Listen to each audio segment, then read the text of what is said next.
Hello guys, good morning. Again நான் உங்கள் Mohammed. Welcome to AMM trading FFA. இன்றைக்கி Monday. So நாளைக்கு டியூஸ்டே சென்செக்ஸோட எக்ஸ்பெரி. ஸோ அதை பார்க்கறதுக்கு முன்னாடி வழக்கம் போல் குளோபல் ரவுண்ட் அடிச்சுட்டு நம்ம மார்க்கெட்டில் என்ன நடக்குங்கிறது அப்புறம் பார்க்கலாம். ஸோ சென்செக்ஸுக்கு ப்ரியாரிட்டி கொடுத்துட்டு அதுக்கப்புறம் நிஃப்டிக்கு போகலாம், சரியா? ஸோ அந்த வகையில் நாஸ்டாக் நம்ம சொல்லியிருந்தோம் இல்லையா, பவுன்ஸ் பேக் கண்டிப்பாக கொடுப்பாங்க. அந்த 23,750 அப்படிங்கிறது ஸ்ட்ராங்கான ரெசிஸ்டன்ஸாக ஒர்க் அவுட் ஆகும். அதை கிராஸ் பண்ணால் மட்டும்தான் ஃபர்தர் 24,500 வரைக்கும் போகும் அப்படிங்கிறத பதிவு பண்ணியிருந்தோம். ஸோ அது ஆல்மோஸ்ட் நெருங்கிட்டாங்க. ஸோ இன்றைக்கி பார்க்கலாம். இன்றைக்கி 23,550. இனி ஃபர்தர் கீழே வந்தாலும் 23,550 தான் ஸ்ட்ராங்காக இருக்கும். அதை ப்ரீச் பண்ணால் மட்டும்தான் ஃபர்தர் பெரிய ஃபால் இருக்கும். ஸோ 23,750க்கு மேலே ட்ராவல் கொடுத்துச்சு அப்படின்னா கண்டிப்பாக நம்மளோட ஐடி ஸ்டாக்ஸும், எஸ்பெஷலி இன்ஃபோசிஸும் டிசிஎஸும் பட்டையை கலப்போம். ஸோ பார்க்கலாம் என்ன நடக்குதுன்னு. ஸோ நாஸ்டாக்கை பொறுத்தளவுக்கு பாசிட்டிவ் மூமெண்ட்டு. டவ் ஜோன்ஸை பொறுத்தளவுக்கு ஸ்டில் இப்போ தான் ஒரு நல்ல ஒரு பெரிய ப்ராஃபிட் புக்கிங்க்கு அப்புறம் ஒரு நல்ல ஒரு ஏற்றம் ஏறிக்கிட்டு இருக்காங்க மறுபடியும். ஸோ மறுபடியும் ஆல் டைம் ஹை நோக்கி வண்டி ட்ராவல் பண்ணுது. இன்னொரு 700 பாயிண்ட்ஸ், 700 பாயிண்ட்ஸ் பேலன்ஸ் இருக்குது ஆல் டைம் ஹைக்கு. அதுக்கு முன்னாடி 625, அதாவது இப்போ 300 இருக்கு இல்லையா, 44,300 இருக்கு இல்லையா.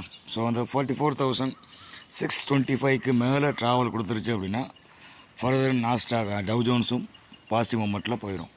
பட் நாஸ்டாக் ஆல்மோஸ்ட் பாசிட்டிவாக தான் இருக்காங்க. ஸோ டவ் ஜோன்ஸும் பாசிட்டிவாக தான் இருக்கும். ஏன் அப்படின்னா அந்த 44,100க்கு மேலே அவன் ட்ராவல் கொடுக்க ஆரம்பிச்சிட்டான். ஸோ அந்த 150ங்கிறது நம்ம சொல்லியிருந்தோம். தொடர்ச்சி வீடியோ பார்க்கணும், தெரியும் நான் என்ன சொல்கிறேன்னு. ஸோ அது ஸ்ட்ராங்கான சப்போர்ட்டாக ஒர்க் அவுட் ஆகிருந்துச்சு. ஸோ அது இப்போது சப்போர்ட்டாக ஆக்டிவாக ஆரம்பிச்சிருச்சு மீண்டும். ஸோ பார்க்கலாம் என்ன நடக்குதுன்னு சொல்லிட்டு.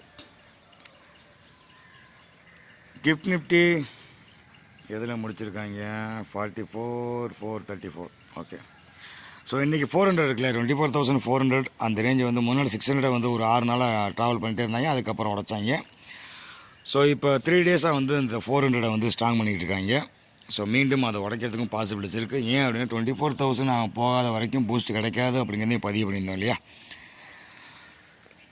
அந்த 24,000க்கு வந்துட்டு மறுபடியும் 24,200க்கு மேலே அவன் க்ளோஸ் கொடுத்துட்டான் அப்படின்னா அதுக்கப்புறம் எல்லாமே பை அண்ட் டிப்ஸு அப்படிங்கிறதையும் பதிவு பண்ணியிருந்தோம்.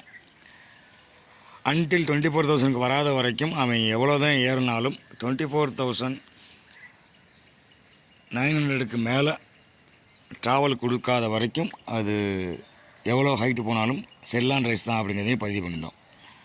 ஸோ அதே தான் மார்க்கெட்டும் ஃபாலோ பண்ணிக்கிட்டு இருக்கு. ஸோ அல்ஹம்துலில்லாஹ் இப்போ வரைக்கும். ஸோ 24,300க்கு கீழே